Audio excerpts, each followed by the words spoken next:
Hello, ഇന്നത്തെ വീഡിയോയിൽ നമ്മുടെ നാരങ്ങ ഒന്ന് പറിച്ചെടുത്തിട്ടുണ്ട്. അതുപോലെ തന്നെ നമ്മുടെ മറ്റ് വിളവെടുപ്പുകളും ഒക്കെയാണ്. അതുപോലെ നാരകമൊക്കെ പൂക്കാൻ വേണ്ടിയിട്ടുള്ള കുറച്ച് ടിപ്സ് കൂടി ഇന്നത്തെ വീഡിയോയിൽ ആഡ് ചെയ്തിട്ടുണ്ട്. ഇപ്പോൾ നമ്മുടെ കുക്കുംബറൊക്കെ കണ്ടല്ലോ, ഇത് നടുന്ന ഭാഗം മുതൽ ഞാൻ നിങ്ങളെ കാണിച്ചിട്ടുണ്ട്. ഓരോ സ്റ്റേജിലും കാണിച്ചിട്ടുള്ള ക്യുക്കുംബറാണ്. അത് ഈ പന്തലിടുന്നതിനെ പറ്റിയൊക്കെ കാണിച്ചതാണ്. അപ്പോൾ ആ പന്തലിൽ ഇപ്പം നമ്മുടെ ക്യുക്കുംബറൊക്കെ നല്ല രീതിയിലായി വന്നിട്ടുണ്ട്.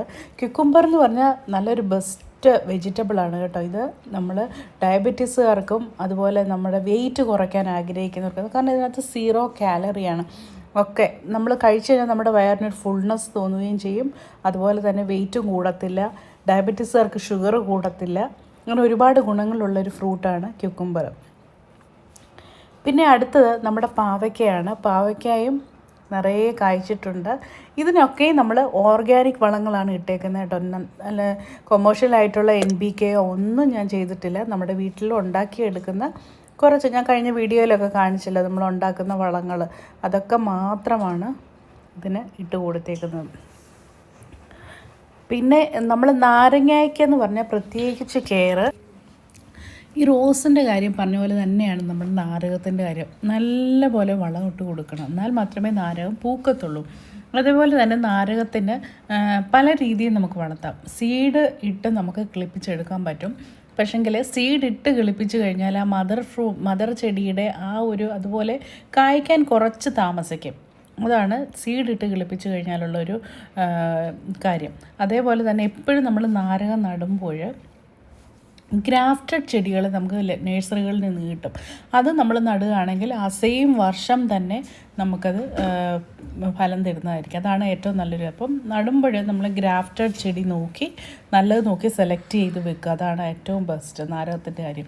അതുപോലെ തന്നെ ഇടയ്ക്ക് നമ്മൾ നല്ലപോലെ പ്രൂൺ ചെയ്ത് കൊടുക്കണം നാരകത്തിന്. അതായത് നല്ലപോലെ കട്ട് ചെയ്ത് കൊടുക്കുമ്പോൾ കൂടുതൽ ബ്രാഞ്ചസ് വരികയും ചെയ്യും.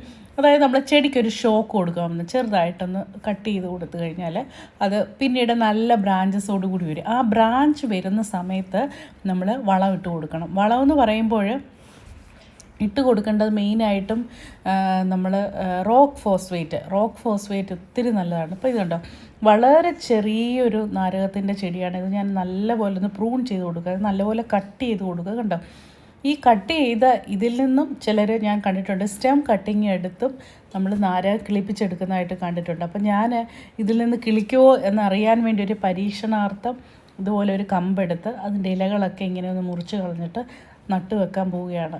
ഇങ്ങനെ കേട്ടിട്ടുണ്ട്, ഇത് കമ്പ് മുറിച്ച് വെച്ചാലും നമ്മുടെ നാരകം കിളിക്കുന്നു. അപ്പോൾ ഒന്ന് ട്രൈ ചെയ്ത് നോക്കാമെന്നോർത്ത് ജസ്റ്റ് ചെറിയൊരു വളരെ കനം കുറഞ്ഞൊരു കമ്പാണ് എടുത്ത് ഞാനിവിടെ നട്ട് വെക്കാൻ പോകുന്നത്.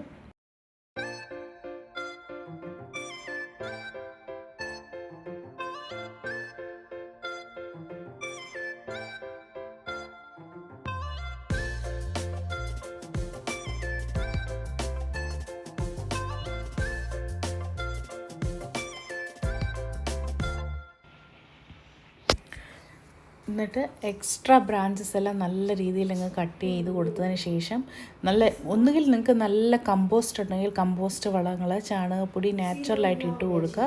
പെട്ടെന്ന് പൂക്കാനും കായ്ക്കാനും നമ്മൾ റോക്ക് ഫോസ്ഫേറ്റ്, NPK എന്നുപോലുള്ള അത് ഇട്ട് കൊടുത്തു കഴിഞ്ഞാൽ പെട്ടെന്ന് പൂക്കുകയും കായ്ക്കുകയും ചെയ്യും. പക്ഷേ നാടൻ രീതിയിൽ നമ്മൾ ഓർഗാനിക് രീതിയിൽ ചെയ്യുകയാണെങ്കിൽ എപ്പോഴും കമ്പോസ്റ്റും അതുപോലെ തന്നെ അങ്ങനെയുള്ള വളങ്ങൾ ഇട്ട് കൊടുക്കുന്നതാണ് ഏറ്റവും നല്ലത്. ചാണകപ്പൊടിയും കമ്പോസ്റ്റും ഒക്കെ ഉണ്ടെങ്കിൽ അതാണ് ഏറ്റവും നല്ലത്. എല്ലുപൊടിയാണ് ഒന്നുകൂടെ, എല്ലുപൊടിക്കകത്ത് നാച്ചുറലായിട്ടുള്ള ഫോസ്ഫറസും ഒക്കെ അടങ്ങിയിട്ടുണ്ട്. അപ്പോൾ വീഡിയോ ഇഷ്ടപ്പെട്ടു എന്ന് ഞാൻ പ്രതീക്ഷിക്കുന്നു. ഇഷ്ടപ്പെട്ടുവെങ്കിൽ തീർച്ചയായും ലൈക്ക് ചെയ്യാനും കമൻറ്റ് ചെയ്യാനും മറക്കല്ലേ. അപ്പോൾ നമുക്ക് വേറൊരു വീഡിയോയുമായി വീണ്ടും കാണാം. Till then take care friends. Bye. See you in next video.